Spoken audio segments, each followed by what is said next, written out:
1997, 17 Grands Prix. La saison commence un beau jour de mars à Melbourne, en Australie. Avec pour bagage un titre de vice-champion du monde, 4 victoires et surtout armé d'une Williams-Renault aux performances impressionnantes, Jacques Villeneuve assume son prénom et son statut de favori.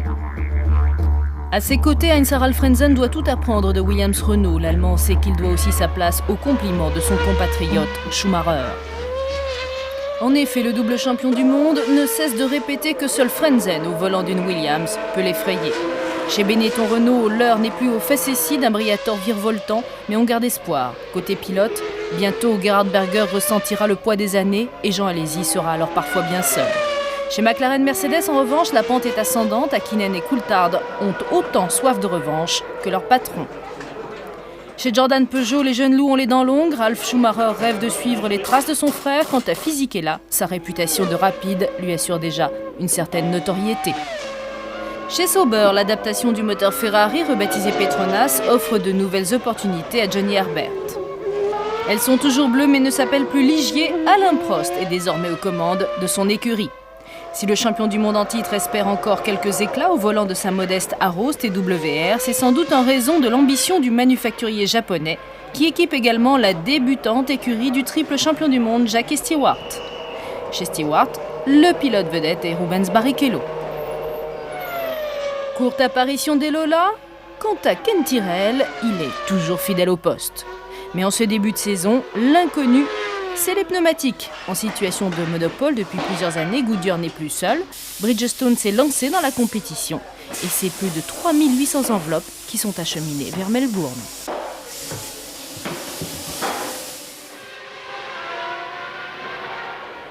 Après une qualification in extremis à la 20e place, Damon Hill tombe en panne dans le tour de formation. Le champion du monde en titre ne prend pas le départ du Grand Prix d'Australie, un départ mouvementé que Frentzen réussit à la perfection alors que son équipier Villeneuve, en pole position, se laisse enfermer. Du coup, la Williams-Renault du Canadien est cernée à gauche par la Sauber Petronas d'Herbert, tandis qu'à droite, la Ferrari d'Irvine a tiré tout droit et a tapé dans le tas. Voici l'accident sous un autre angle. Résultat, abandon simultané de Villeneuve, Herbert et Irvine. Au deuxième passage, Ralf Schumacher renonce à son tour, arbre de transmission cassé. Et au troisième passage, Verstappen est parti comme une fusée dans le décor, heureusement sans bobo pour lui. La course s'est rapidement décantée, 5 abandons en moins de 3 tours. Et sur sa Williams-Renault, Frentzen est un leader confortable, d'autant plus confortable qu'il doit effectuer 2 ravitaillements, sa voiture est plus légère. Au 15e tour, Fisichella déboîte pour dépasser Barrichello et il se met en tête à queue. Il n'y a plus de Jordan Peugeot en course. Au 18e tour, la McLaren Mercedes de Coulthard débouche en tête car Frentzen effectue le premier de ses 2 ravitaillements. Frentzen au stand, c'est l'instant d'attaquer à fond et Schumacher ne s'en prive pas, il réclame le passage. Coulthard est donc en tête du Grand Prix d'Australie. Lui aussi force le rythme pour prendre de l'avance à la fois sur Frentzen et sur Schumacher. Et juste après la mi-course, Schumacher s'arrête à son stand pour effectuer le seul ravitaillement prévu par Ferrari. 2 tours plus tard, c'est Coulthard qui stoppe chez McLaren Mercedes et refait le plein pour aller jusqu'à l'arrivée. Frentzen revient à la première place. À ce moment-là, Alesi est en 2e position, mais il tombe en panne d'essence à la suite d'un malentendu avec le stand Benetton Renault. 39e tour, c'est le 2e arrêt programmé de Frentzen et il se passe mal. La roue arrière droite présente des difficultés. Frentzen perd plus de 16 secondes et il va cravacher pour refaire le terrain perdu. Ses freins n'y résisteront pas. À 3 tours de l'arrivée, les disques grimpent une dernière fois au rouge avant d'exploser. La sortie de piste est irrémédiable.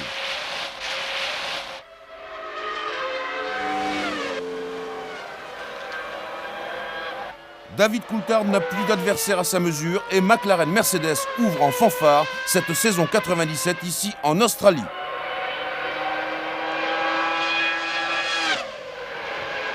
Ferrari se contente de la 2e place car Schumacher a dû effectuer un 2e arrêt, imprévu celui-là, pour reprendre du carburant à la suite d'un dysfonctionnement de la pompe à essence du stand Ferrari. En 3e position, Hakkinen complète le succès de McLaren devant Berger et Panis.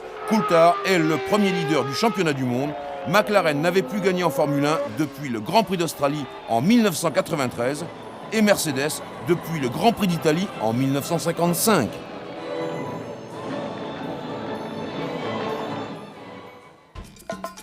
Moins de 3 semaines après la victoire inattendue de David Coulthard à Melbourne, les écuries se retrouvent au Brésil pour une deuxième manche, attendue chez Ferrari pour une confirmation, chez Williams pour une rédemption. Loin des embouteillages de la mégalopole brésilienne, Flavio Briatore et le patron de la Formule 1, Bernie Ecclestone, arrivent ensemble. À chacun sa façon de combattre le décalage horaire décontracté pour Villeneuve en affichant ses couleurs pour Damon Hill, ou bien encore en allant se coucher avec son dessert pour Coulthard.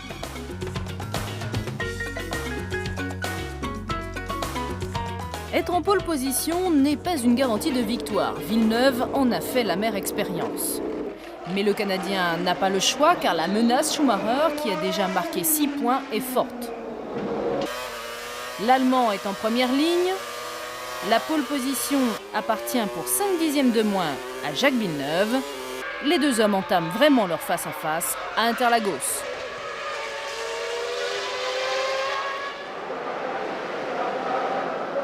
Villeneuve jaillit de la pole position et intimide Schumacher, mais le pilote Ferrari fait mieux que résister et c'est Villeneuve qui part à la faute. Tandis que Berger et Panis passent en deuxième et troisième position, ce n'est pas fini. Frentzen se retrouve lui aussi dans l'herbe. Ça part mal pour les Williams-Renault qui sont sauvés par Barrichello. Le héros de São Paulo a calé et pour lui redonner une chance, les Brésiliens agitent le drapeau rouge. Le Grand Prix est interrompu et c'est aussitôt la course vers les voitures de réserve.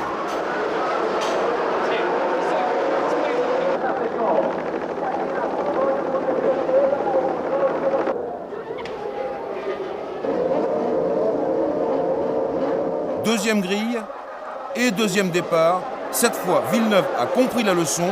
Il laisse à Schumacher le soin de s'exprimer.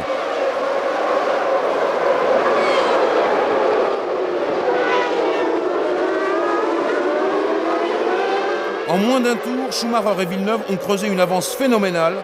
La Williams-Renault est dans l'aspiration de la Ferrari et elle déboîte inéluctablement au freinage des S de Senna. C'est du très beau travail.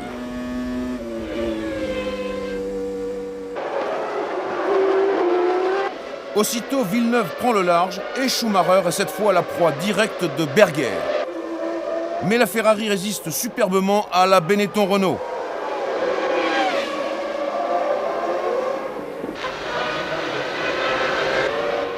Pourtant, Berger, le vieux lion, il est le vétéran des Grands Prix. Berger a plus d'un tour dans son sac et au 12e passage, il s'empare de la deuxième place à la suite de cette action de toute beauté.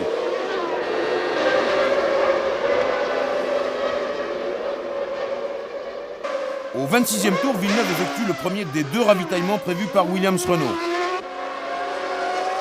Damon Hill est 4e. Berger s'est lui aussi arrêté pour refaire le plein chez Benetton-Renault. Schumacher a la voie libre en tête pour donner le maximum et prendre de l'avance.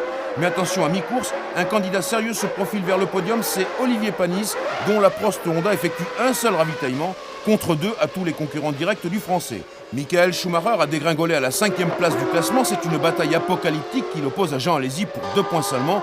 Damon Hill en est l'acteur bien involontaire. Shinji Nakano, l'équipier de Panis, rentre au stand sur 3 roues. Il repartira avec 4 roues. Damon Hill abandonne, la boîte de vitesse de son Arrows Yamaha est en feu. Ce sont les derniers incidents d'un Grand Prix du Brésil que Villeneuve gagne d'extrême justesse devant Berger. Villeneuve en difficulté avec ses pneus dans les derniers kilomètres de course.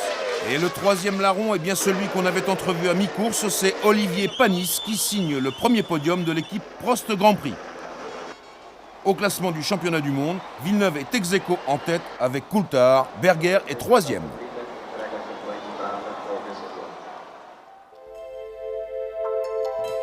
C'est en Argentine, patrie du célèbre quintuple champion du monde Juan Manuel Fangio à Buenos Aires, que se retrouvent les pilotes pour leur 3e confrontation de la saison. Dans ce pays où déshabiller une femme du regard est un honneur, la course fait partie des traditions entretenues par des latins bouillonnants et par l'importante colonie italienne installée sur les rives du Rio de la Plata.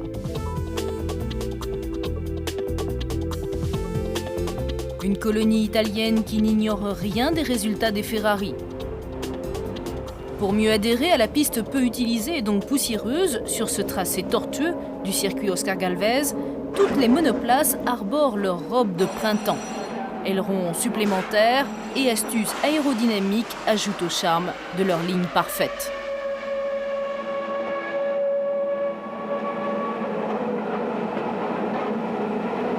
Ligne parfaite, il en était question également dans le paddock.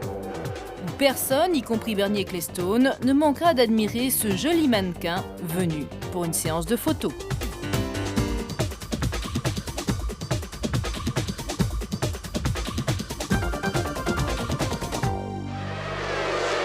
Très bon départ de Villeneuve et de Frentzen à Buenos Aires, de Panis également, mais là, au centre du premier virage, et alors qu'il a déjà touché Panis, Schumacher pousse Barrichello, il le met en tête à queue, le Brésilien peut repartir, mais l'Allemand reste sur place.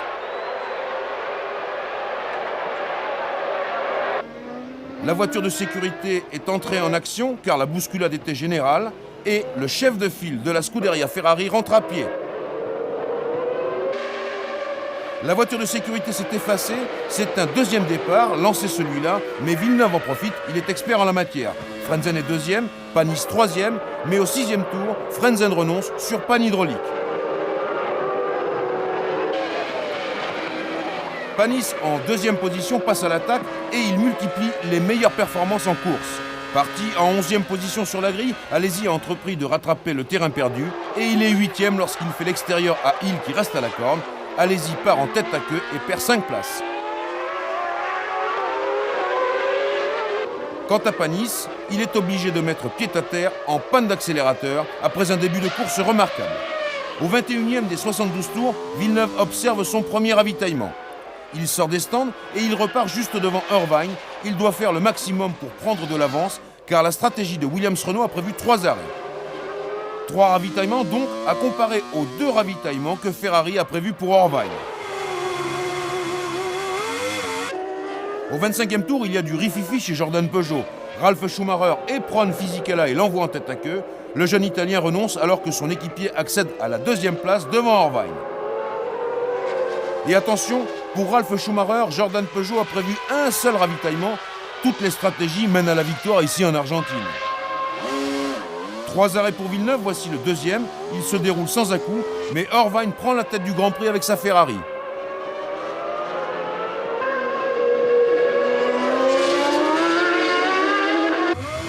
Puis Irvine s'engouffre dans les stands pour effectuer son deuxième ravitaillement. Les positions se stabilisent de nouveau avec Villeneuve en tête de la course qui doit encore ravitailler une fois. Irvine en 2e position et Ralf Schumacher en 3e position.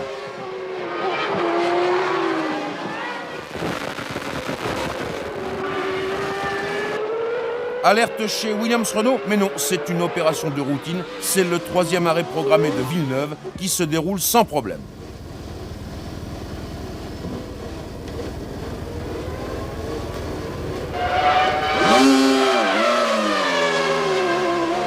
Seulement voilà, ce 3e ravitaillement a permis à Irvine de revenir dans le sillage de Villeneuve et à 3 tours de l'arrivée, la Ferrari n'est plus très loin.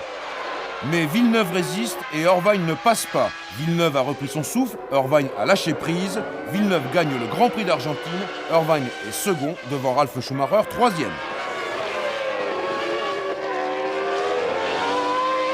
La course a été superbe. Ralf Schumacher accède à son premier podium, ce qui lui vaut d'être congratulé par son frère Michael.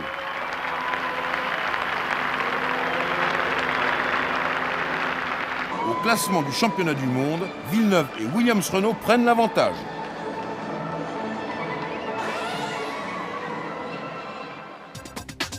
C'est en Italie, à Imola, sur le circuit Enzo Edino Ferrari, que la Formule 1 reprend pied en Europe.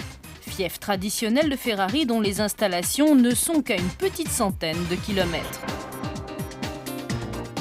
Un petit air de rentrée des classes et de tradition toujours, avec les caravanes et camions luxueusement aménagés.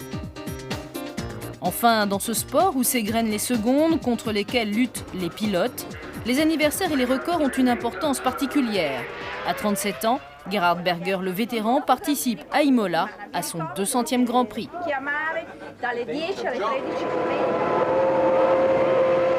Au signal du starter, Villeneuve et Schumacher sur la même file prennent l'avantage sur Frentzen, Ralf Schumacher, Herbert et Panis. Et à la bord du Tamburello, Villeneuve est toujours en tête. D'entrée de jeu, Schumacher passe à l'attaque. Comme souvent, il est le plus vif dans ce genre de situation en début de course. Frentzen et Ralf Schumacher ont déjà une longueur de retard.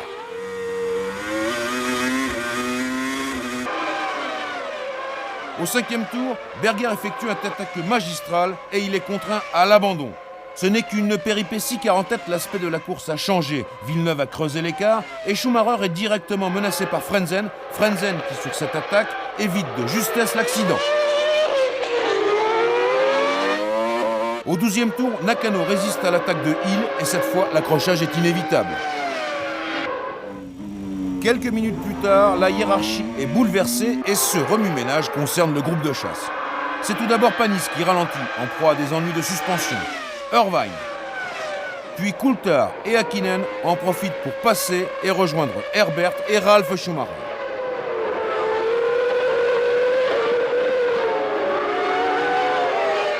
Mais au même instant précisément, Ralf Schumacher renonce dans les stands et Herbert abandonne sa Sauber en panne d'électricité sur le circuit. Enfin, Panis effectue un arrêt imprévisible et perd du temps. Le groupe de chasse est décimé. Voilà qui nous laisse Frentzen en 3e position derrière Villeneuve et Schumacher.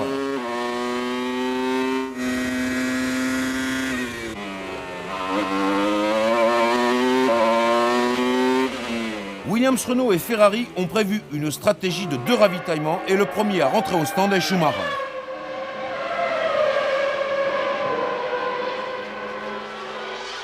Du coup, si Villeneuve est toujours en tête de la course, Frentzen est maintenant second. Seul rescapé parmi les poursuivants du trio de tête, Irvine stoppe juste après Schumacher et puis c'est Villeneuve au tour suivant. Schumacher fait donner le maximum à la Ferrari, mais Frentzen s'est bien débrouillé dans le trafic et Williams-Renault s'est bien débrouillé pour le ravitaillement de Frentzen qui repart juste devant Schumacher, Frentzen qui ne cède pas à la pression.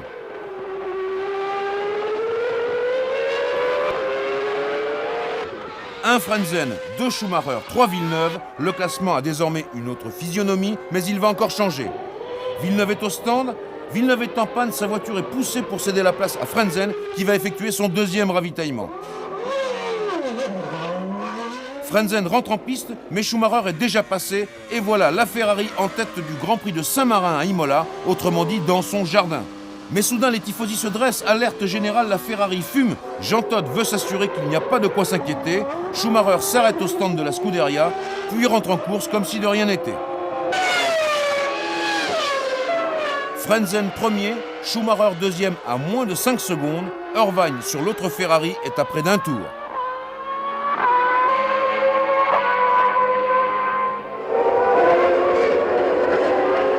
Les derniers kilomètres ne sont pas une simple formalité pour Frentzen car le pilote allemand n'a pas le loisir d'assurer sa victoire, son compatriote le talonne. Mais le drapeau à damier est là, Heinz-Harald Frentzen vient de remporter sa première victoire en Formule 1 et c'est écrit sur le panneau. Certes, Jacques Villeneuve est toujours à la première place du classement du championnat du monde, mais Michael Schumacher se rapproche, 20 points pour Villeneuve, 14 points pour Schumacher.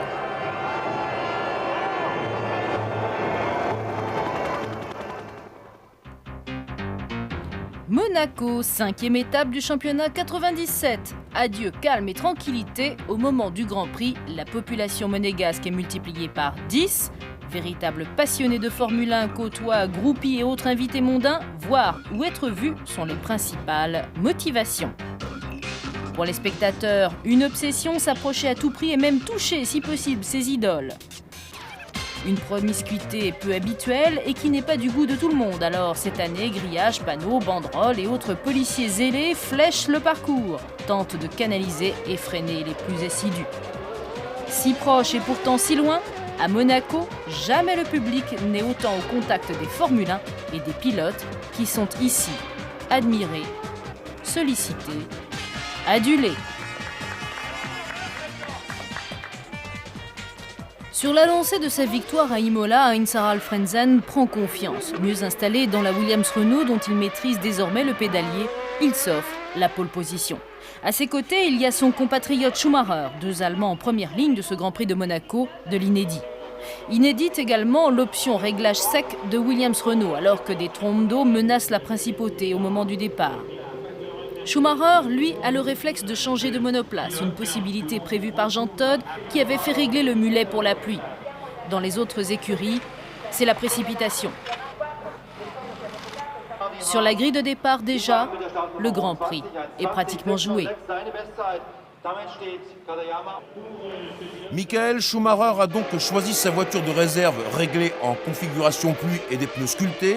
Au signal du starter, il démarre de façon idéale, tandis que derrière lui, les Jordan Peugeot se sont déjà intercalés entre les Williams-Renault, partis avec des pneus slick. À l'issue du premier tour, la Ferrari possède déjà une bonne avance sur les deux Jordan Peugeot. Frentzen est relégué à plus de 8 secondes.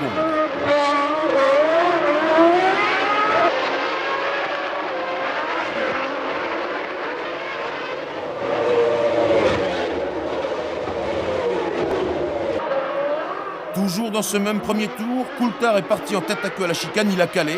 Et lorsque survient le peloton au deuxième tour, c'est la débandade générale, fatale entre autres à Häkkinen, l'équipier de Coulthard. Alesi et Irvine ont réussi à se faufiler. L'averse persiste. Villeneuve est de plus en plus en difficulté. Ici, il tire tout droit au virage de Mirabeau et perd encore des places. Et tandis que Schumacher attaque déjà le quatrième tour, Villeneuve achève péniblement le troisième en s'arrêtant à son stand pour troquer ses pneus slick contre des pneus pluie. Il est 13e. Au cinquième tour, Schumacher a déjà creusé avec sa Ferrari une avance très substantielle sur Fisichella et le reste de ses poursuivants. Ensuite, les événements se précipitent. Herbert tape dans le rail. Au même instant, Berger fait la même chose, mais il peut regagner son stand pour changer de capot. Ralf Schumacher, qui était en troisième position, part en tête à queue et cale. La piste est une vraie patinoire. Et voilà qui fait bien les affaires de Barrichello, dont la Stewart Ford se joue des difficultés. Le petit Brésilien est en deuxième position. Dans des conditions aussi délicates, la moindre faute peut se payer cher. Le leader du Grand Prix est bien placé pour le savoir.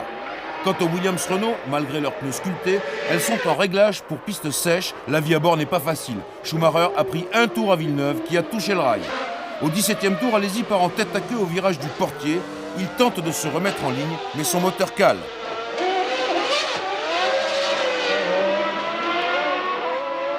Quant à Villeneuve, c'est la fin de son calvaire. Au même instant qu'Alesi, il stoppe au stand Williams-Renault et renonce. Son contact avec le rail a eu pour effet de dérégler complètement son châssis.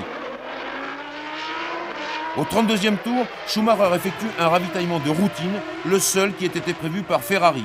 Pas d'affolement, les mécaniciens de la Scuderia prennent tout leur temps. Schumacher possède 41 secondes d'avance sur Barrichello.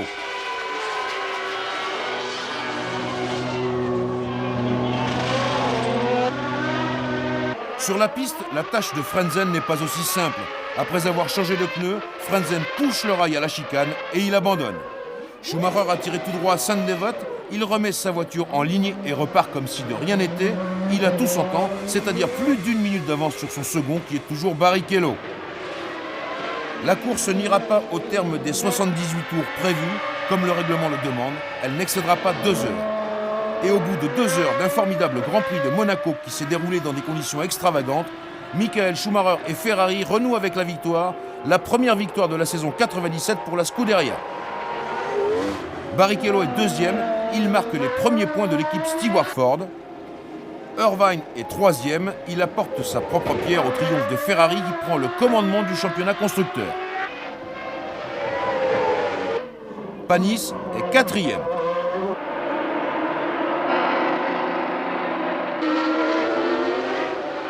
Schumacher prend l'avantage sur Villeneuve au classement du championnat du monde des pilotes.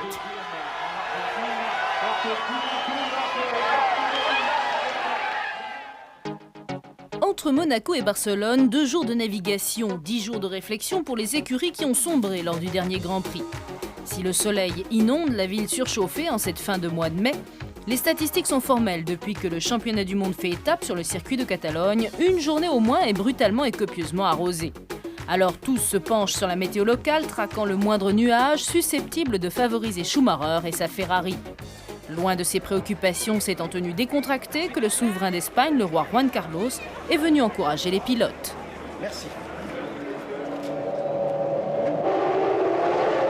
Au signal du starter, Villeneuve, Coulthard et Alesi sont aussitôt en action, mais depuis la 7e place de la grille, Schumacher prend un départ canon qui le place en 3e position au premier freinage. C'est l'un des plus beaux départs de toute la saison.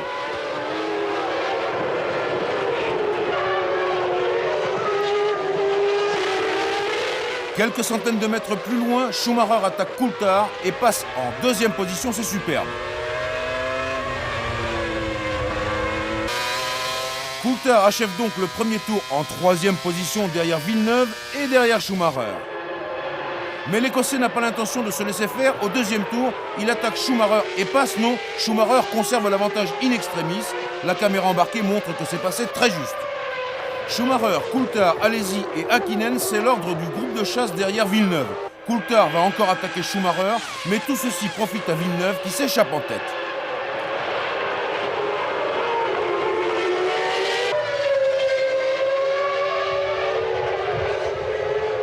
Les pneus de Coulthard et Schumacher n'ont pas résisté au traitement qui leur a été infligé et au 14e des 64 tours de ce Grand Prix d'Espagne, la McLaren, Mercedes et la Ferrari s'engouffrent dans les stands pour effectuer le premier de leurs 3 ravitaillements. Voilà qui nous laisse Alesi en 2e position. Alesi sait qu'il faudra économiser les pneus. Damon Hill abandonne au 19e tour. Il n'a pas encore marqué un seul point depuis le début de la saison. Au 20e tour, Villeneuve donne le signal des premiers changements de pneus pour ceux qui ont choisi une stratégie de 2 arrêts et qui vont s'y tenir. C'est cela qui est important. Au 21e tour, Alesi est dans les stands, 2 ravitaillements également. Et au 25e tour, c'est Panis, 2 ravitaillements aussi. Entre 2 ou 3 arrêts, quelle est la bonne solution? Il y a de quoi se poser la question, surtout lorsque Mika Salo déchappe et doit renoncer. Mais le calme l'emporte sur la véhémence. Panis se débarrasse de Coulthard sans coup férir. La Prost Honda passe en 2e position.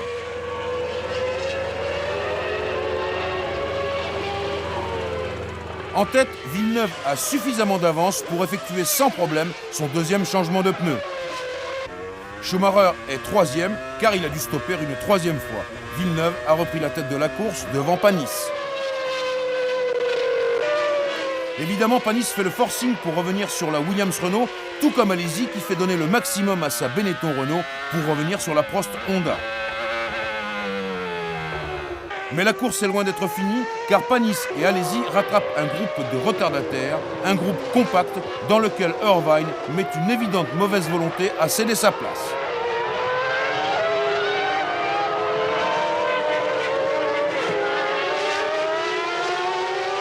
Il faut se faufiler, il faut ruser, et Alesi trouve la solution.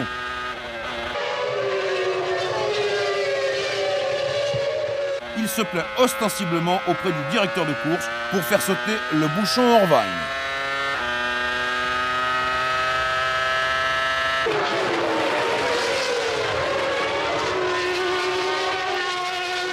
Et le couperet de la justice tombe immédiatement, une pénalité de 10 secondes pour Irvine.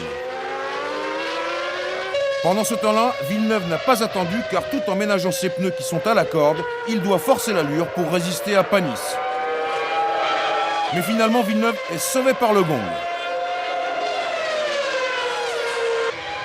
Panis est 2e et Alesi 3e. Pendant que les mécaniciens de Panis se congratulent et qu'Alesi passe la ligne d'arrivée, chez Williams-Renault, on fait les comptes. Williams est revenu à 1 point de Ferrari et Villeneuve reprend la tête du classement du championnat du monde à Schumacher.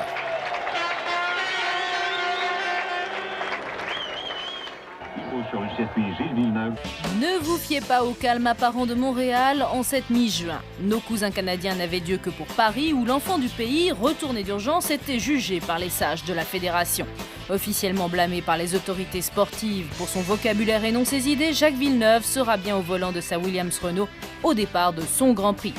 Du coup, son public, prêt à s'enflammer, rêve d'une revanche sur la piste. Disposant de 3 points d'avance sur Schumacher, Villeneuve a 2 bonnes raisons de vouloir gagner, satisfaire son public et offrir la symbolique 100e victoire à son écurie. Opération charme chez Benetton, où chaque jour apporte son lot de difficultés. Cet homme à la chaussure bleue ou rouge s'appelle Alexander Wurz. Il est autrichien, superstitieux et remplace Berger, opéré des sinus.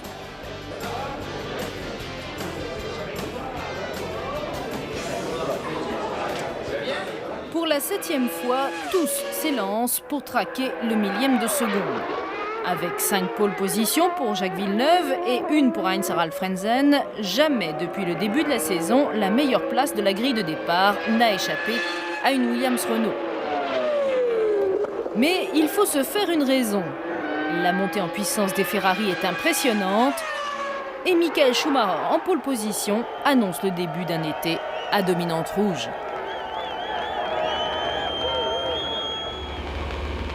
Aux côtés de Michael Schumacher, il y a Jacques Villeneuve. Pour la 2e fois de la saison, les deux hommes sont en première ligne.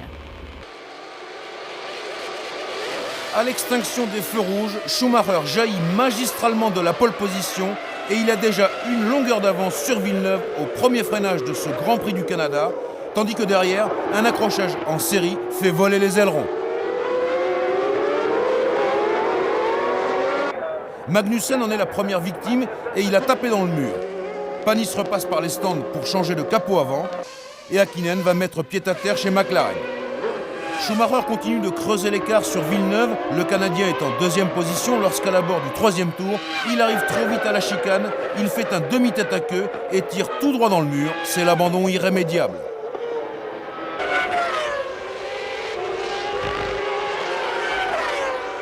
Quelques kilomètres plus loin, Katayama sort de la piste, Schumacher est en tête devant Fisichella, mais il faut l'intervention de la voiture de sécurité pour dégager la Minardi du petit japonais.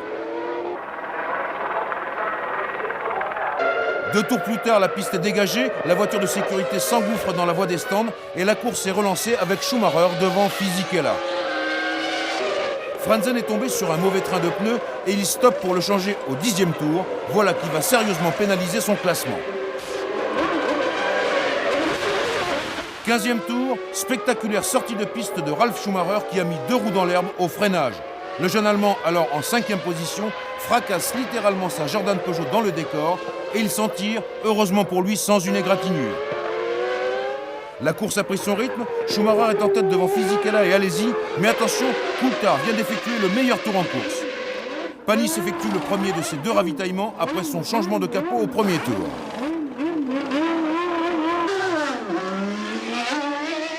Au 25e tour, Fisichella et Alesi sont dans les stands. Ils sont au coude à coude. C'est donc un match grandeur nature qui oppose directement les mécaniciens de Benetton Renault à ceux de Jordan Peugeot. C'est Benetton qui gagne. Alesi repart devant Fisichella.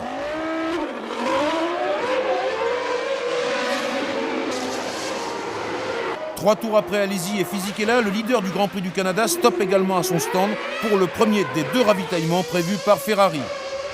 Et voici Coulthard en tête de la course, Coulthard qui ne s'arrête pas encore, car McLaren Mercedes a prévu un seul ravitaillement pour l'Écossais, c'est ça l'astuce.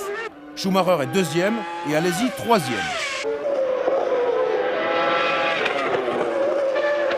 40e tour, Coulthard s'arrête enfin, il change de pneu et fait le plein d'essence pour aller jusqu'au bout du Grand Prix. En tête, l'ordre est donc inversé, Schumacher premier, Coulthard 2e, mais l'Écossais attend son heure, il sait que Schumacher doit ravitailler une 2e fois. Et c'est exactement ce qui se produit au 44e tour, Schumacher stoppe chez Ferrari, Coulthard est en tête, la stratégie a bien marché, mais pas de chance, Coulthard est tombé sur un train de pneus qui s'est effondré immédiatement, il est contraint de s'arrêter une 2e fois, et comme il a des ennuis d'embrayage, il cale, c'est fini pour lui. Car à l'autre bout du circuit, Panis a senti sa voiture se dérober, une pièce mécanique vient de casser, Panis a touché à droite, il est propulsé vers la gauche et la voiture se désintègre. Alain Prost et Cesare Fiorio n'en croient pas leurs yeux.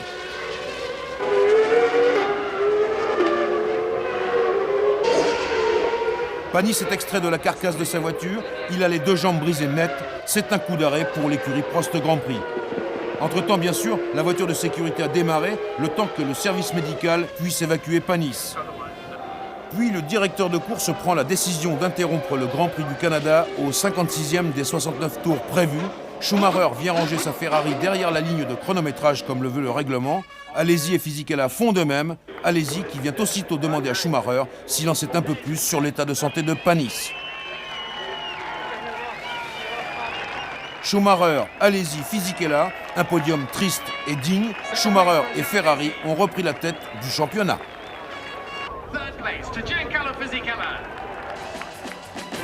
La 8e étape est tricolore, un Magny-Cours.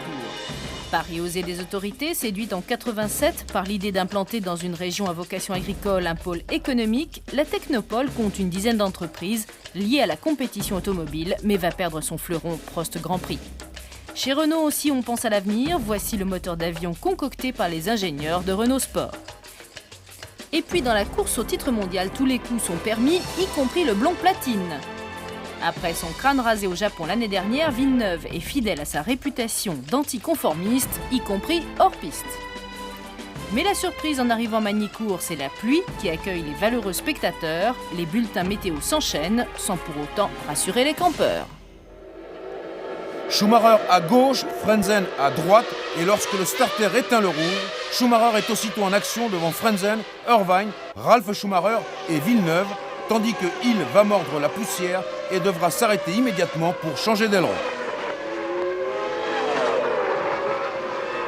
Schumacher mène avec plusieurs longueurs d'avance, toujours devant Frentzen et Irvine, alors que son frère a concédé une place à Villeneuve. Premier abandon de ce Grand Prix de France au 5e tour, le Brésilien Tarso Marques, dont le moteur vient d'expirer. 2 tours plus tard, Nakano se met en tête à queue et abandonne également. Et ce n'est pas fini, quelques kilomètres plus loin, Verstappen et Diniz s'accrochent. Contrairement aux apparences, c'est Verstappen qui restera sur place. La course est bien décantée et Schumacher est installé à une solide première place devant son compatriote Frentzen, devant Irvine et devant Villeneuve. Voilà les 2 Ferrari au coude à coude avec les 2 Williams Renault. 18e tour, Häkkinen renonce, moteur cassé alors qu'il était en 7e position. 22e tour, chez Ferrari, on est prêt pour le premier ravitaillement et chez Williams aussi. Voici Schumacher qui est le premier à se présenter dans la voie des stands. Et voici Frentzen prêt à repartir, mais attention, Irvine est déjà là qui bloque Frentzen. C'était l'heure de pointe dans les stands, mais le Grand Prix de France a repris son rythme. Schumacher mène la course devant Frentzen, Irvine, Villeneuve et le petit Jarno Trulli, le remplaçant de Panis. À mi-parcours, c'est la Bérésina pour l'écurie de Jackie Stewart qui en moins de 3 minutes perd Magnussen qui n'a plus de frein et Barrichello qui casse son moteur. Au 50e des 72 tours, alerte générale dans les stands, le ciel est plombé et la caméra de Schumacher reçoit ses premières gouttes de pluie. D'ailleurs, Schumacher sera l'un des premiers à en faire les frais. Il sort dans le bas-côté, mais il tient bon la barre. Il rentre sur la piste et la Ferrari est toujours en tête de la course, car derrière elle, le rythme s'est nettement ralenti. Soudain, l'averse se fait plus dense et c'est la ruée dans les stands pour chausser des pneus pluie, ce que font Irvine et Villeneuve parmi les premiers.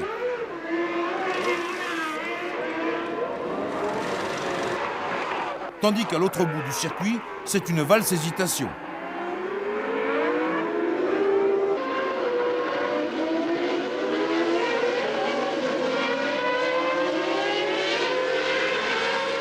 Après Ralf Schumacher, Coulthard se retrouve sur le sable. Alesi s'est bien involontairement appuyé sur lui. Et finalement, Schumacher est sauvé des eaux par le drapeau à damier, cela pour la plus grande joie de la Scuderia et de son chef, Jean Todt, qui a pris ses fonctions il y a 4 ans exactement chez Ferrari. C'est un bel anniversaire. À bord de sa Williams Renault, Frentzen est 2e. C'est une magnifique performance car comme Schumacher, il est resté en pneus secs jusqu'au bout. La 3e place est encore en jeu entre Irvine et Villeneuve. Villeneuve qui attaque, Irvine qui ne cède pas. La Williams Renault se met en tête à queue. Villeneuve l'arrache de la voie des stands et fonce vers le drapeau à damier. Mais il reste 4e, derrière Irvine 3e.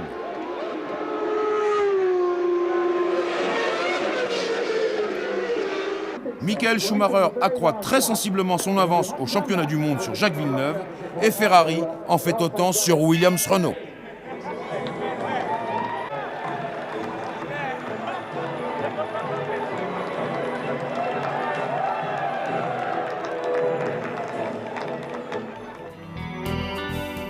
Retour au bercail pour les écuries anglaises. Voici leur traditionnel Home Grand Prix. Depuis 1948, ce petit village tranquille en apparence est le berceau de la course automobile. Sport de gentlemen dont la réputation ne pouvait se passer d'un exploit à Silverstone. C'est sur une ancienne base de la Royal Air Force que se sont bâties les légendes. Jim Clark, 5 fois vainqueur, Jackie Stewart, 2 succès, mais surtout un énorme capital sympathie. Quand 007 vient encourager le numéro 7, traduisez Pierce Brosnan et face à Jean Alesi.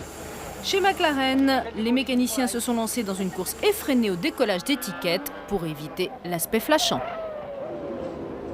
Le premier acte se déroule quelques secondes avant le départ, Frentzen à gauche à Calais. Il y a donc un deuxième tour de mise en place. Frentzen est relégué en fond de grille comme le veut le règlement et Schumacher a la voie libre devant lui. Villeneuve démarre superbement. Schumacher est cerné par Coulthard et Häkkinen, mais il s'en débarrasse au premier virage pour sauter dans le sillage de Villeneuve. Déjà, Katayama manque à l'appel. Au signal du starter, il a mis sa Minardi en tête à queue et il a percuté le mur instantanément. Un peu plus loin, dans l'enfilade de Beckett, toujours au premier tour, Frentzen s'accroche avec Verstappen et c'en est fini du Grand Prix de Grande-Bretagne pour la Williams-Renault. La voiture de sécurité entre en action devant Villeneuve, qui écopera d'une suspension d'une course avec sursis sur 4 courses pour avoir dépassé 2 voitures à cet instant-là. Cela aura son importance plus tard. Après quoi, le Grand Prix est vraiment lancé. Villeneuve mène devant Schumacher, Coulthard, Häkkinen, Herbert et Ralf Schumacher. Après quelques tours de mise en train, Villeneuve attaque dans le vif du sujet pour creuser l'écart avec Schumacher. Celui-ci effectue au 21e tour le premier de ses 2 ravitaillements. Au passage suivant, Villeneuve est dans les stands, mais sa roue avant gauche présente des difficultés. Les mécaniciens n'arrivent pas à l'extraire et Villeneuve est arrêté pendant plus de 17 secondes. Villeneuve arrêté, Schumacher est maintenant solidement installé à la première place. Coulthard est passé devant Villeneuve également et Häkkinen aussi. Häkkinen qui déborde Coulthard, celui-ci ayant bloqué ses freins. De fait, quand Villeneuve reprend la piste, il a perdu 5 places. Derrière Schumacher, Häkkinen est 2e, Coulthard 3e, Alesi 4e, Wurz 5e et Villeneuve 6e. Contrairement à Ferrari et à Williams-Renault, McLaren a choisi une stratégie à un ravitaillement. Voici celui d'Häkkinen.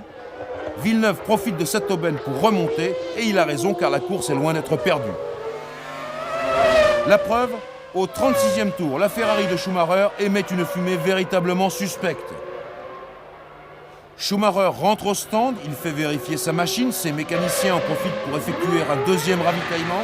Schumacher repart, mais la Ferrari fume toujours. Schumacher boucle un tour au ralenti et renonce. Un roulement de roue est cassé, c'est le 2e acte de Silverstone.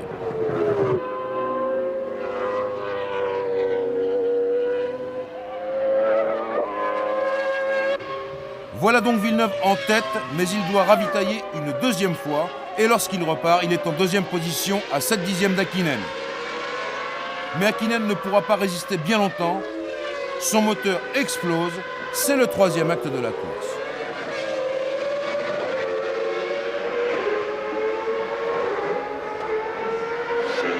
Villeneuve reprend donc le commandement du Grand Prix à 7 tours de l'arrivée, devant Alesi en 2e position et Wurz en 3e position.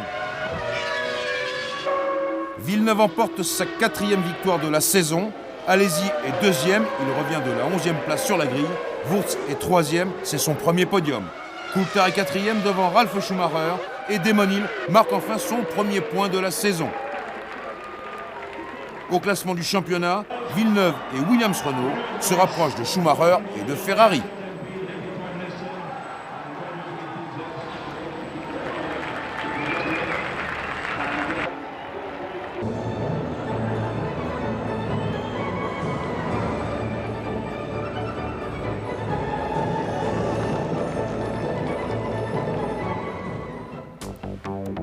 Décor grandiose pour la 10e manche du championnat du monde de Formule 1. Nous sommes au sud de Francfort, à quelques kilomètres de Heidelberg.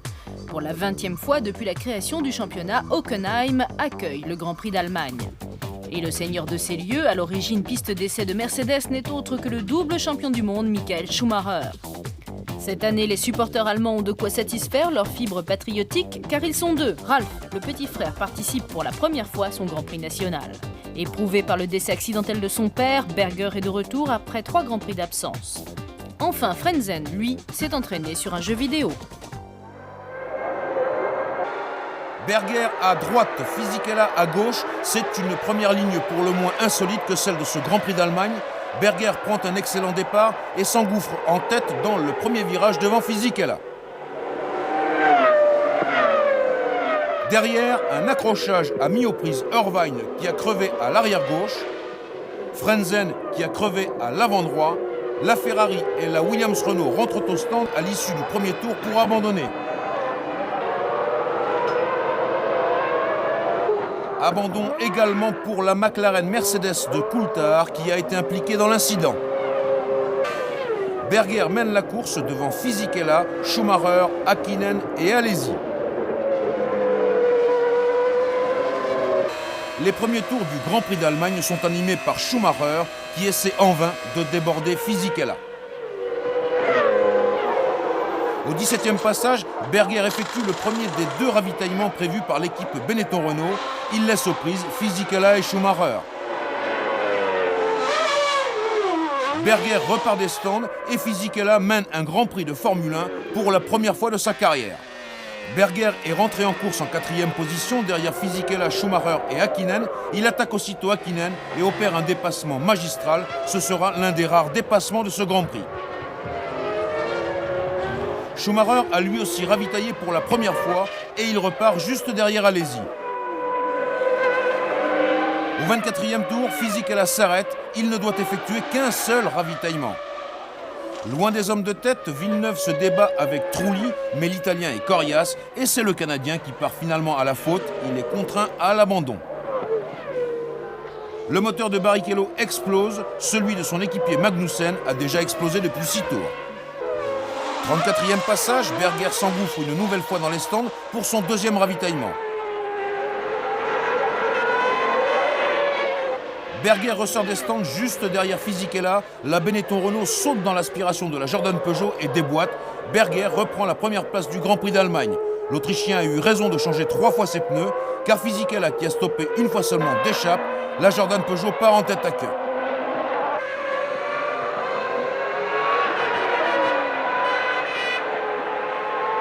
Fisichella parvient à la relancer, mais c'est pour repasser par les stands et il renoncera 2 tours plus tard, la voiture est endommagée.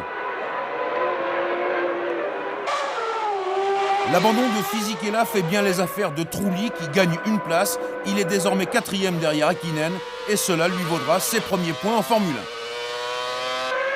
1. Dernier tour du Grand Prix d'Allemagne, Berger est en tête devant Schumacher à plus de 20 secondes. Häkkinen est 3e, Trulli 4e. Ralf Schumacher et Alesi marquent également des points. Berger acquiert en Allemagne la 10e victoire de sa carrière. L'équipe Benetton-Renault n'avait plus gagné depuis le Japon en 1995.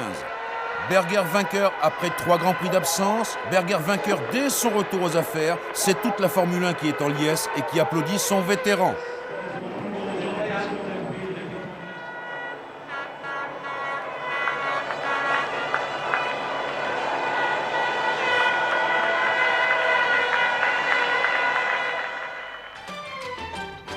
Depuis 12 ans, Budapest accueille les écuries de Formule 1, touristes encombrants et curieux comparant l'évolution d'un pays dont ils furent les pionniers lorsqu'il appartenait encore au bloc de l'Est. Trabant au garage, façade ravalée, Budapest n'en finit plus d'afficher sa liberté et son charme. C'est sur ce tracé étroit, poussiéreux que Damon Hill va refaire surface, parti le plus souvent en fond de grille, ayant marqué en tout et pour tout un seul point. Le champion du monde en titre accroche une superbe 2e ligne, derrière le duo infernal Schumacher-Villeneuve. Installé en pole position, Michael Schumacher réagit immédiatement au signal du starter. Placé derrière lui, Damon Hill et Eddie Irvine prennent également un excellent départ.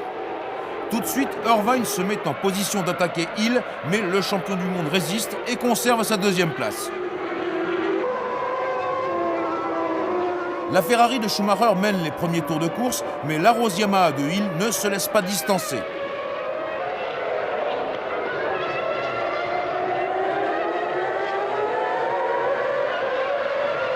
Mieux encore, au 9e tour, Larose déboîte, c'est la première manœuvre d'intimidation de Hill, il vient de prévenir Schumacher.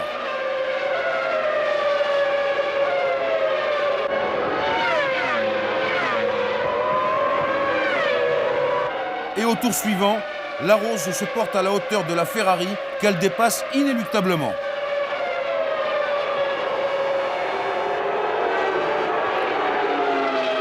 Voilà donc Hill en tête d'un Grand Prix. Cela ne lui était pas arrivé depuis l'an passé et il prend aussitôt plusieurs longueurs d'avance.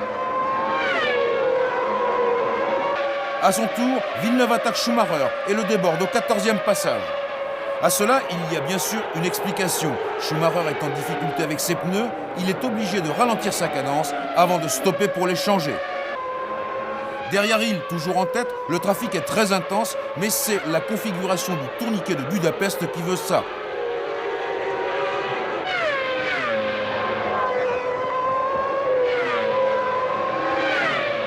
Au 24e passage, Villeneuve effectue le premier de ces deux ravitaillements prévus par Williams-Renault. Puis Coulthard est dans les stands. Juste derrière, c'est au tour de Hill d'être dans les stands et de changer de pneus avant de se ruer en piste.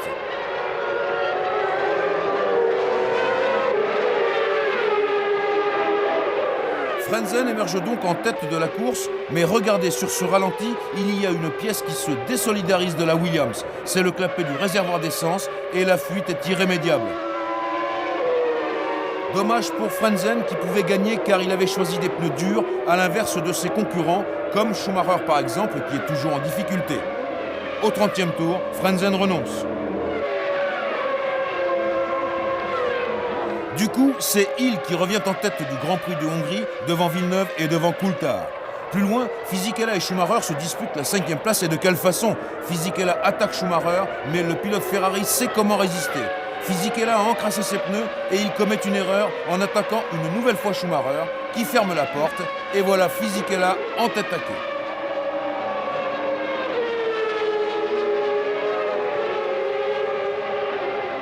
En tête, la Rose Yamaha de Hill maintient la cadence, mais derrière, la Williams-Renault de Villeneuve et la McLaren Mercedes de Coulthard font le forcing pour revenir.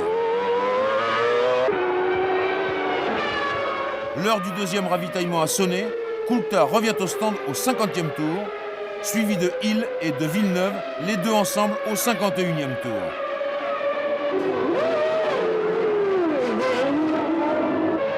Dès son retour en piste, Villeneuve reprend sa place à la force du poignet, mais Coulthard n'a pas l'intention de se laisser faire.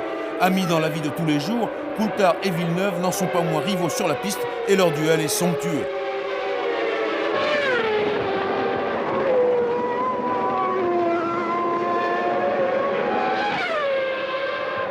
Ici, les deux frères Schumacher klaxonnent derrière Berger. 66e tour, le Grand Prix de Hongrie perd l'un de ses principaux favoris. Coulthard tombe en panne d'alternateur. Du coup, c'est Herbert qui émerge en 3e position, tandis que Michael Schumacher est 4e et son frère Ralf 5e. Irvine et Nakano sont au coude à coude pour la 6e place, mais Nakano pousse Irvine en tête à queue et passe. En tête, Damon Hill a pratiquement course gagnée, mais soudain, il ralentit. Chez Williams-Renault, on n'ose pas espérer un tel retournement de situation, mais la Rose Yamaha est bien en difficulté à l'abord du dernier tour. Dans le stand de Hill, c'est la consternation, c'est une perte de pression hydraulique qui empêche le champion du monde de sélectionner ses vitesses.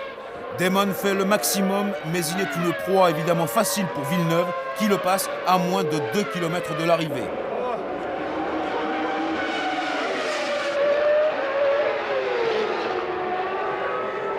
Et Jacques Villeneuve reçoit le drapeau à damier qui salue sa 5e victoire de la saison.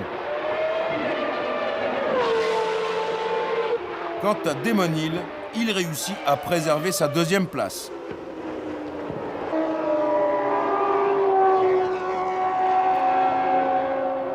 Damon Hill et Jacques Villeneuve, le célèbre tandem reconstitué, le temps d'un podium, sous le signe de la camaraderie retrouvée.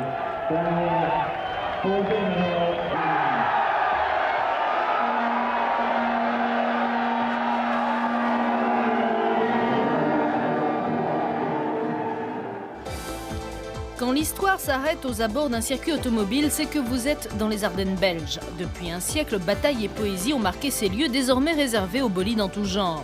À Spa, c'est Pierre le Grand qui baptisait la ville en s'étranglant alors qu'il buvait l'eau de cette station thermale. Spa qui n'a pas failli à sa réputation, copieusement arrosée. Ce qui n'affecte en rien la ferveur des supporters qui sillonnent l'Europe pour soutenir Schumacher. Spa, un circuit dont la beauté n'a d'égal que le danger.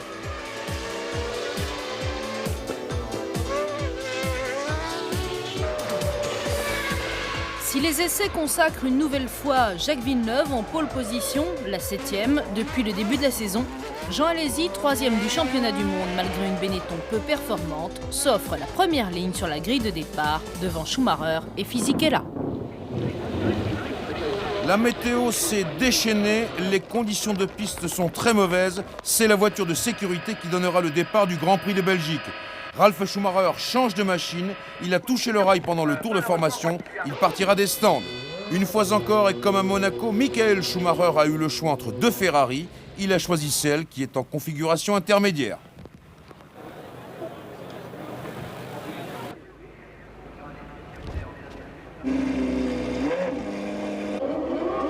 Voici donc le départ aux ordres de la voiture de sécurité et c'est une première dans l'histoire de la Formule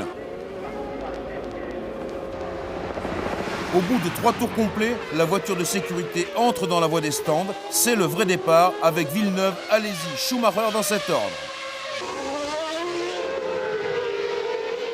En pneu intermédiaire plus approprié à la situation, Schumacher se porte immédiatement à l'attaque d'Alesi qui est en pneu pluie et dispose d'une moins bonne adhérence car il y a moins d'eau sur la piste. Même situation pour Villeneuve, également en pneu pluie et qui cède à Schumacher. Et ce n'est pas fini, mieux chaussé que Villeneuve et Alesi, Fisichella passe lui aussi à l'action. C'en est trop pour Villeneuve qui revient au stand Williams-Renault pour s'équiper en pneus intermédiaires. Villeneuve repart en 18e position et dans l'autre Williams-Renault, Frentzen n'est pas mieux loti. Il résiste, mais pas pour longtemps, à la McLaren Mercedes d'un Häkkinen très en verve dans ce genre de situation. Häkkinen est passé, c'est Diniz qui attaque Frentzen et qui le déborde.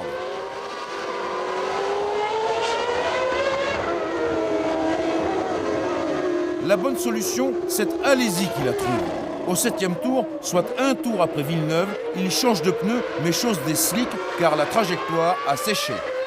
Et comme l'expérience a bien réussi, c'est aussitôt la ruée dans les stands. Tout le monde chausse des slicks.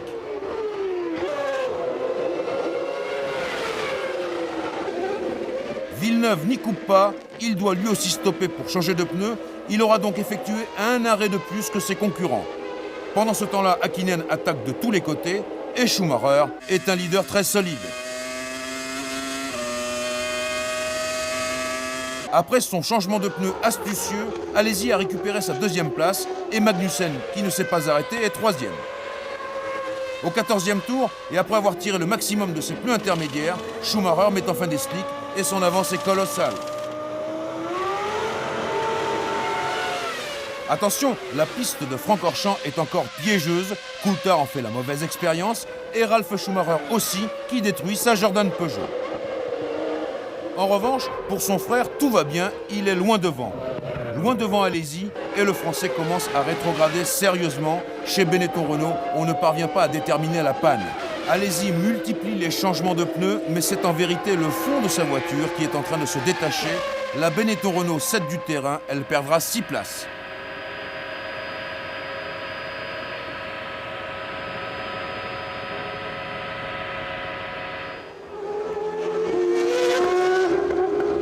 À 2 tours de l'arrivée, Schumacher est en tête du Grand Prix de Belgique devant Fisichella, Häkkinen et Frentzen.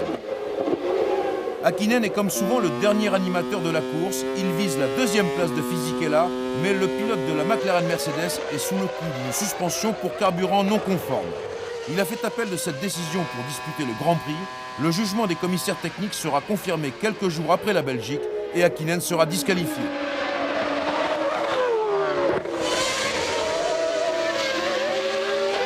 Pour l'heure, ce n'est pas ce qui préoccupe Schumacher. Le pilote de la Scuderia Ferrari gagne le Grand Prix de Belgique avec près de 30 secondes d'avance sur Fisichella et sa Jordan Peugeot. Häkkinen montera sur le podium, mais après le jugement du tribunal, c'est Frentzen qui sera déclaré troisième.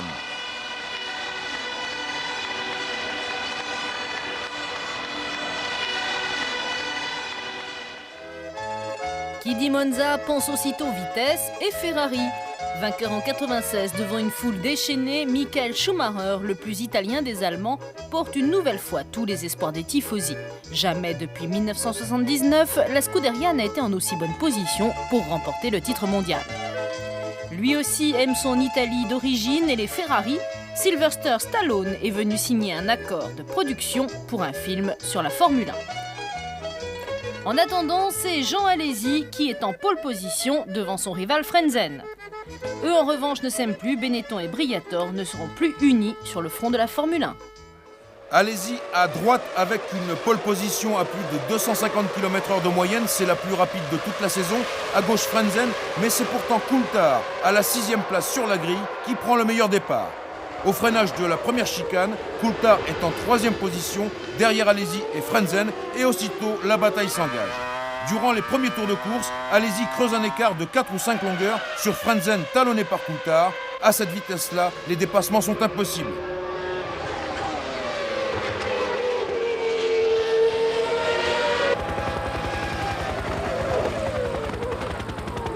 Mais à la mi-course, Alesi a cédé du terrain, sa Benetton Renault est devenue instable, Frentzen et Coulthard ont fait la jonction avec le leader du Grand Prix d'Italie. La cadence du trio de tête est véritablement époustouflante. Au 28e tour, Villeneuve en 5e position est le premier des ténors à refaire le plein d'essence et à ravitailler. Au passage suivant, Frentzen est dans les stands, avec la même stratégie que Villeneuve, un changement de pneus et le plein d'essence pour aller jusqu'à l'arrivée. Voilà qui laisse Alesi et Coulthard face à face, Coulthard qui fait le forcing et évite de justesse la catastrophe. 31e tour, soit la mi-course largement dépassée, Fisichella qui est en 4e position ravitaille, et on se demande jusqu'où iront Alesi et Coulthard. Justement, les voici qui entrent dans la voie des stands, Alesi devant, Coulthard derrière, Benetton Renault et McLaren Mercedes directement opposés, puisque les stands des deux équipes sont côte à côte. C'est McLaren qui gagne le match. Coulthard repart devant Alesi. A l'inverse de Benetton, McLaren avait fait au départ le plein d'essence complet sur la voiture de Coulthard. Il a fallu ajouter un petit supplément de carburant dans le réservoir de l'Écossais qui a gagné ainsi près de 2 secondes durant son ravitaillement. Le ravitaillement d'Häkkinen procède de la même stratégie, mais le Finlandais devra s'arrêter une 2e fois pour changer de pneus. Enfin, le dernier à ravitailler au cours de ce Grand Prix d'Italie est Michael Schumacher. En attendant, c'est Johnny Herbert et Ralf Schumacher qui tiennent le devant de la scène. Schumacher prend l'avantage, mais au freinage, Herbert revient, les deux voitures se tutoient. Herbert est projeté comme un boulet de canon dans le rail de sécurité. Le choc est d'une extrême violence. Heureusement, Herbert est sain et sauf. Et Ralf Schumacher regagne piteusement les stands pour abandonner. Dernière péripétie, le moteur de Hill explose à la sortie de la parabolique, mais Damon conserve le contrôle de sa voiture. Les positions sont acquises, Villeneuve est 5e, Schumacher 6e. Voilà qui ne changera pas la face du classement du championnat du monde. Coulthard débouche une dernière fois de la parabolique et gagne à Monza son 2e Grand Prix de la saison, cela devant Alesi.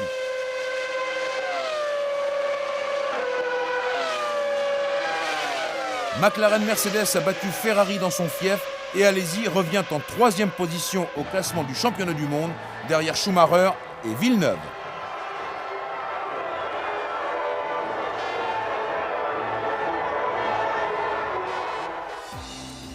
Après 10 ans d'absence pour cause de circuits trop dangereux, les Formule 1 renouent avec la tradition de l'étape autrichienne. Niché au cœur des vallées verdoyantes de la Styrie, le nouveau circuit de Zellweg est une fois encore le lieu de rendez-vous du public germanique. Venu soutenir Michael Schumacher, désormais grandissime favori, à 4 grands prix de la fin du championnat. Villeneuve est en pole position, avec Mika Häkkinen à ses côtés. Trulli en revanche s'offre une 2e ligne en attendant le retour d'Olivier Panis. La boucle est bouclée pour Gerhard Berger. L'Autriche, c'est un saut de 14 ans et 10 victoires en arrière lorsqu'il débutait ici. Enfin, c'est Michael Douglas qui encourage les McLaren. La Formule 1 revient donc en Autriche et ça commence mal pour Berger, le champion autrichien, qui rentre au stand à l'issue du tour de formation pour faire vérifier sa Benetton Renault. Bien sûr, Villeneuve, Häkkinen et Trulli ne l'ont pas attendu. Et au premier virage, c'est Häkkinen qui s'empare du commandement de la course devant Trulli et Villeneuve. Peu avant la fin du premier tour, le moteur d'Häkkinen vole en éclats et c'est Trulli qui est en tête. Le jeune Italien mène un Grand Prix de Formule 1 pour la première fois de sa carrière. Mal placé sur la grille, Schumacher est en 6e position. Alain Prost surveille la course de Trulli, le poulain de l'écurie Prost-Honda. Alesi opère un dépassement de toute beauté sur Irvine. Frentzen navigue en 5e position, telles sont les prémices de ce Grand Prix d'Autriche. Les choses sérieuses commencent au 24e tour. Villeneuve se débarrasse de Barrichello et accède à la 2e place derrière Trulli. Magnussen donne le signal des premiers ravitaillements pour les rares équipes qui ont choisi une stratégie de 2 arrêts. Trulli est en tête du Grand Prix et le cap de la mi-course est dépassé. Villeneuve cravache, un peu trop même, pour rattraper Trulli. Alesi effectue son seul et unique ravitaillement, Trulli aussi, et il cède le commandement de la course à Villeneuve.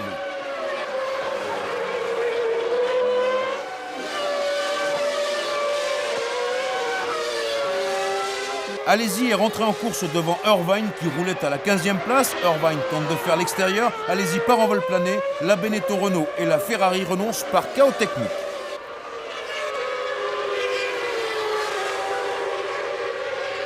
Auparavant, Frentzen est arrivé sur les lieux de l'accident. Il voit les drapeaux jaunes. Il lève le pied de l'accélérateur. Schumacher a déboîté. Il passe devant Frentzen. L'infraction est évidente. Certes, Schumacher est 2e, mais le dépassement sous drapeau jaune est interdit. Au même instant, Villeneuve ravitaille. Williams Renault a prévu un seul arrêt. Villeneuve repart et il sortira de la voie des stands derrière Schumacher. Schumacher fait un tour en tête avant de s'arrêter pour ravitailler. Frentzen a suivi Schumacher dans les stands.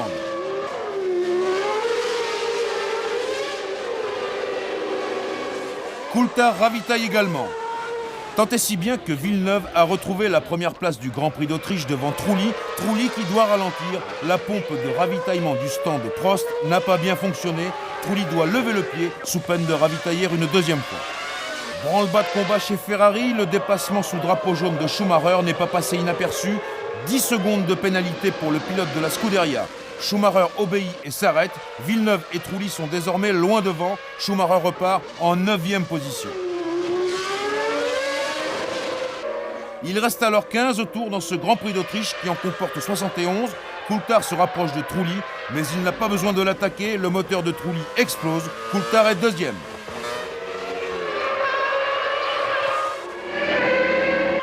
Magnussen casse son moteur, c'est l'alerte chez Stewart.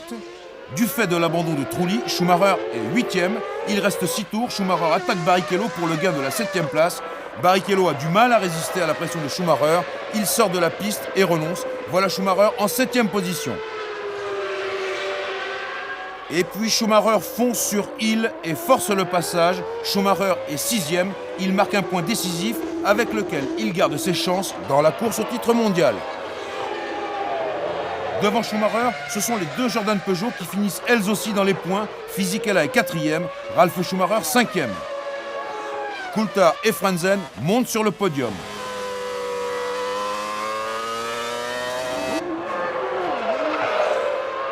Au terme d'un Grand Prix d'Autriche très animé, Villeneuve reçoit le drapeau à damier qui concrétise sa 6e victoire de la saison. Au classement du championnat du monde, Villeneuve se rapproche à 1 point de Schumacher. Côté constructeur, Williams Renault reprend la première place à Ferrari, qu'il a détenue depuis le Grand Prix de Monaco il y a 5 mois. À peine 3 jours pour près de 1000 km, la caravane de la Formule 1 entame son avant-dernier voyage de l'Autriche à l'Allemagne, où pour des raisons publicitaires, ce 15e Grand Prix au Nürburgring est en réalité celui du Luxembourg. Si Schumacher, toujours aussi désinvolte lorsqu'il s'agit des autres, s'amuse beaucoup en fêtant son 100e Grand Prix, David Richards arrive presque incognito. Le nouveau patron de Benetton se fera discret, tout comme son équipe d'ailleurs. Seul le retour d'Olivier Panis vient troubler le combat pour le titre mondial. 103 jours après son terrible accident, le Français a mené et gagné sa bataille, celle de la douleur et de la volonté. Häkkinen en pole position à droite, Villeneuve à gauche, mais c'est Coulthard qui prend une nouvelle fois le meilleur départ pour sauter dans le sillage d'Häkkinen et de Villeneuve. Derrière Coulthard, c'est le chaos. Fisichella, avec des problèmes d'embrayage, est mal parti. Il a voulu rattraper le temps perdu. Il est arrivé trop vite, il a freiné trop tard. Il touche son équipier Ralf Schumacher et la Jordan Peugeot de Ralf retombe sur la Ferrari de Michael Schumacher. Les mêmes vues d'en haut et en mettant pied à terre, Fisichella reconnaîtra son entière responsabilité dans cet accident qui change la face du championnat du monde. Schumacher parvient à ressortir de la zone de dégagement, les deux Jordan Peugeot sont évacués, la Ferrari revient à son stand, la suspension est endommagée, Schumacher doit renoncer. Entre-temps, les deux McLaren Mercedes ont pris le large en tête de ce Grand Prix du Luxembourg.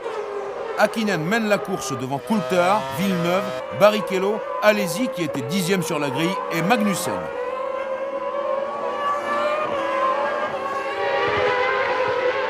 Toutes les équipes ont choisi une stratégie à 2 ravitaillements. Chez Benetton Renault, Alesi donne le signal. Irvine renonce, moteur cassé, il n'y a plus de Ferrari en course. 8 tours après Alesi, le leader de la course ravitaille également, c'est Häkkinen. Il repart, tandis que Villeneuve stoppe chez Williams Renault. Du coup, c'est Coulthard sur l'autre McLaren Mercedes qui mène le Grand Prix. Frentzen s'arrête à son tour et Coulthard est le dernier des leaders à ravitailler. Coulthard dans les stands, Häkkinen retrouve le commandement de la course. Chez Arrows Yamaha, ça va mal pour Hill. Damon s'est arrêté, il cale, il n'est pas content mais ne peut s'en prendre qu'à lui-même. Voilà qui fait bien les affaires de Panis qui était 7e et se retrouve 6e.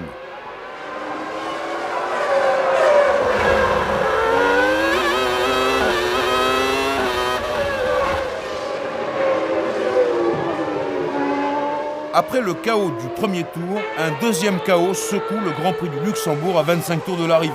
C'est tout d'abord Coulthard qui voit son moteur partir en fumée. Villeneuve est deuxième.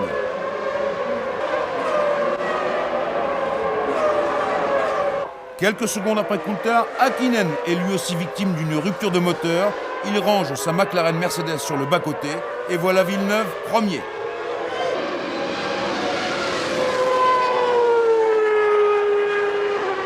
Et comme à peu près simultanément, Magnussen a cassé un arbre de roue et Barrichello une pompe hydraulique, Alesi se retrouve en 2e position et Frentzen en 3e position. Frentzen qui ravitaille.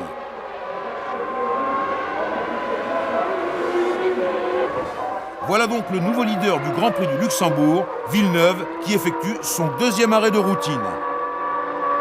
La course n'est pas finie pour autant, notamment pour Diniz et Panis qui luttent pour la 5e place, mais le Brésilien restera devant. Pour son retour à la F1, Panis démontre néanmoins qu'il n'a rien perdu de ses qualités et il marquera 1 point. Derrière Frentzen, Berger est en 4e position. Alesi va monter sur la 2e marche du podium. Et Villeneuve emporte sa 7e victoire de la saison. Le championnat du monde vient de basculer. Jacques Villeneuve en reprend la première place à Michael Schumacher avec 9 points d'avance.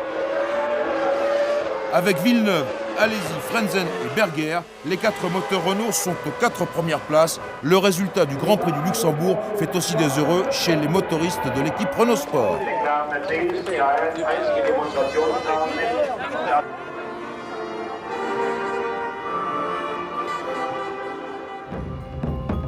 Depuis 1976, c'est la 13e fois que les Formule 1 troublent une semaine durant la quiétude du pays du soleil levant. Grand Prix du Japon sous haute tension, après le drapeau jaune de Schumacher en Autriche, voici celui de Villeneuve. Le Canadien compte 9 points d'avance sur Schumacher, mais il sera suspendu, sanctionné pour vitesse excessive pendant les essais, alors que la monoplace de Verstappen est immobilisée. Jacques Villeneuve ne courra au Japon que grâce à l'appel de son écurie, mais pour le sport seulement, puisqu'au mieux, son classement sera annulé. Villeneuve ayant fait appel de sa disqualification, il est en pole position à droite, Schumacher à gauche. Villeneuve fonce vers Schumacher pour l'intimider, puis il reprend sa trajectoire et s'engouffre en tête dans le premier virage de Suzuka. Villeneuve mène le premier tour de ce Grand Prix du Japon.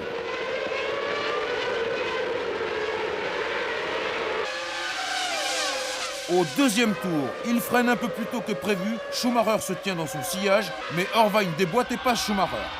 Un peu plus loin, même action et même résultat, Irvine déboîte encore, cette fois pour dépasser Villeneuve. La Ferrari de l'Irlandais est en tête du Grand Prix. Irvine mène la course devant Villeneuve, Schumacher et Häkkinen. Premier abandon, celui de Magnussen qui sort de la piste dans le quatrième tour. Et puis Katayama renonce, moteur cassé, c'est son dernier Grand Prix du Japon, il va prendre sa retraite. Devant, Irvine mène toujours la course. Au 15e tour, il a plus de 12 secondes d'avance sur Villeneuve et Schumacher. Au 16e tour, Irvine va ravitailler. Du coup, Villeneuve est en tête devant Schumacher et Frentzen. La tactique de Villeneuve était la suivante, ralentir Schumacher pour permettre aux autres pilotes de dépasser la Ferrari et donc permettre à Villeneuve de marquer plus de points que son rival. Et curieusement, dira Villeneuve, personne n'a attaqué Schumacher.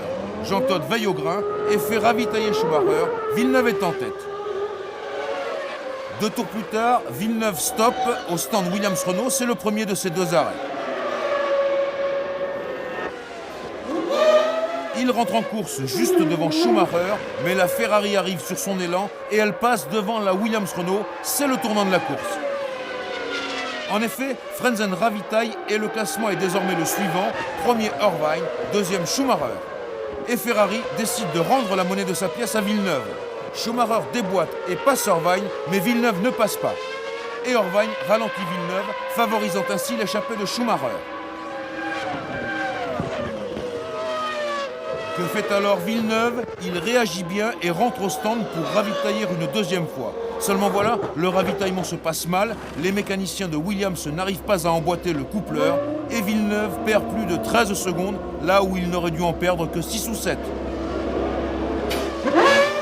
Villeneuve repart, mais la course a définitivement changé de camp. Irvine ravitaille une deuxième fois au 32e tour, soit 2 tours après Villeneuve, et il repart. Il a joué le rôle d'équipier que la Scuderia Ferrari attendait de lui. Un tour plus tard, c'est Schumacher qui est au stand. Chez Ferrari, on ne perd pas de temps, car si la menace de Villeneuve s'est éloignée, il y a toujours Frentzen.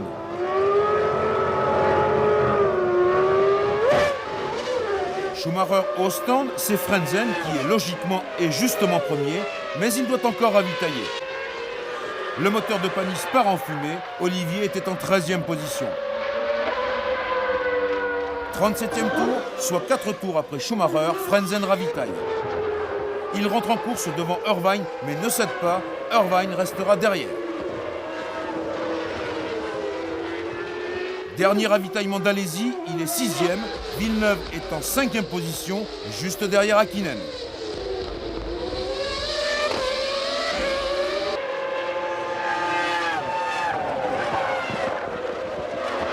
Irvine n'a plus aucune chance de rattraper Frentzen, le deuxième pilote de Ferrari se contentera de la 3e place. Frentzen cravache la Williams-Renault pour revenir sur la Ferrari de Schumacher, mais c'est en vain. Cependant, avec cette deuxième place, Williams-Renault s'assure du titre de champion du monde des constructeurs de Formule 1 1997. Quant à Schumacher, il conquiert sa 5e victoire de la saison, ici en passant l'arrivée du Grand Prix du Japon. Dans les jours qui vont suivre, l'équipe Williams va retirer l'appel de Jacques Villeneuve, le Canadien sera donc disqualifié et Michael Schumacher reprendra la tête du classement du championnat du monde pour 1 point devant Villeneuve.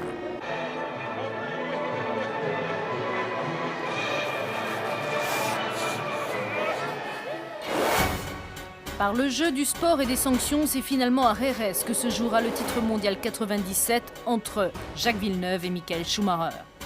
Un final de rêve pour cette ultime épreuve de la saison. Faussement décontracté, Schumacher détient la clé de la réussite de Ferrari qui depuis 1979 n'a pas obtenu de titre pilote. Et puis son orgueil voudrait qu'il réussisse là où d'autres ont échoué. Pour Villeneuve en revanche, rien de dramatique. Chez Williams-Renault, le titre constructeur est acquis. Et c'est en toute sérénité que l'on se prépare pour cette course nerveusement éprouvante. En qualification, la tension est montée d'un cran lorsque les 3 premiers ont réalisé exactement le même chrono. C'est Villeneuve qui est en pole position devant Schumacher pour la 5e et dernière fois de la saison. Les 2 hommes sont côte à côte. Au-delà du Grand Prix, c'est le titre mondial qui est en jeu. Villeneuve, en pole position, a choisi de démarrer avec des pneus rodés. Schumacher a préféré des pneus neufs. Au signal, c'est Schumacher qui prend le meilleur départ et qui vire en tête dans le premier virage. Dans la foulée, Frentzen est également très bien parti et il s'infiltre à la corde devant Villeneuve. Schumacher, Frentzen, Villeneuve, Häkkinen, Coulthard et Hill, le Grand Prix d'Europe, le dernier Grand Prix de la saison, est lancé.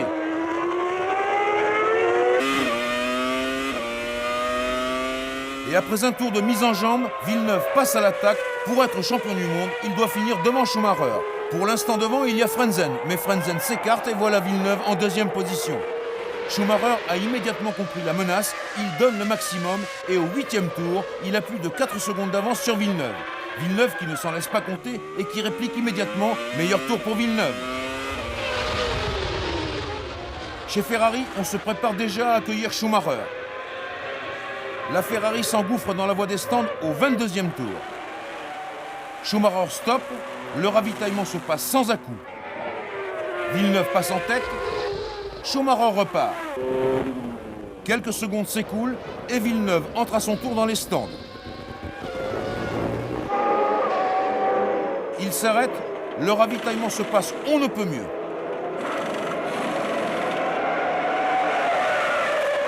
Et Villeneuve repart. Sur la piste, Schumacher n'est pas en tête de la course car Frentzen a pris le commandement des opérations, mais Schumacher est tout de même devant Villeneuve.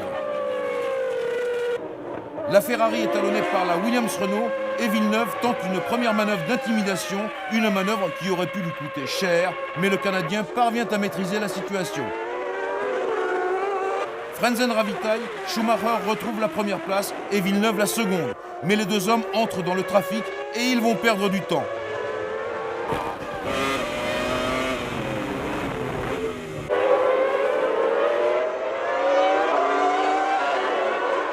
C'est donc le meilleur moment pour ravitailler et Schumacher repasse une 2e fois par le stand Ferrari au 43e tour.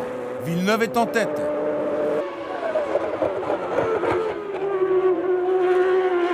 Schumacher repart devant les 2 McLaren Mercedes, il est derrière Villeneuve. Mais Villeneuve ravitaille lui aussi une 2e fois au 44e tour et il gagne 7 dixièmes par rapport à Schumacher. Et lorsque Villeneuve reprend la piste, après un ravitaillement qui s'est donc bien passé, il se retrouve une nouvelle fois juste derrière la Ferrari de Schumacher et la McLaren de Coulthard.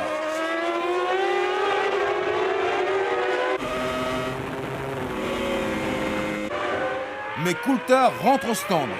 Voilà donc Schumacher et Villeneuve au pied du mur, le Grand Prix d'Europe qui a tenu toutes ses promesses jusque-là. Le Grand Prix d'Europe devient véritablement explosif. Villeneuve se place dans l'aspiration de Schumacher. Schumacher ne pense pas que Villeneuve va passer là, et pourtant si. Villeneuve déboîte et passe imparablement. Schumacher donne un méchant coup de volant pour l'en empêcher. La Williams-Renault et la Ferrari s'accrochent, et c'est une explosion de joie dans le clan de Villeneuve, car Schumacher est sur le sable, il abandonne.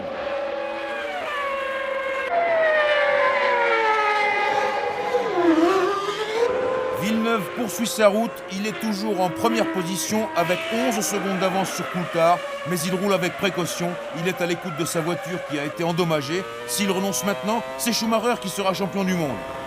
Chez Williams-Renault, on est circonspect. Tous les techniciens châssis et moteurs vérifient et revérifient les données de la télémesure, mais il n'y a pas d'anomalie et Villeneuve reprend peu à peu son souffle. Néanmoins, le Canadien roule en deçà de son rythme et comme il a perdu pas mal de temps, il est devenu une proie facile pour les autres pilotes, dont Coulthard et Häkkinen derrière, qui cravachent leur monture. Chez Williams-Renault, on respire, les McLaren Mercedes ne menacent pas Villeneuve dans la course au titre mondial. Häkkinen et Coulthard partent à l'abordage.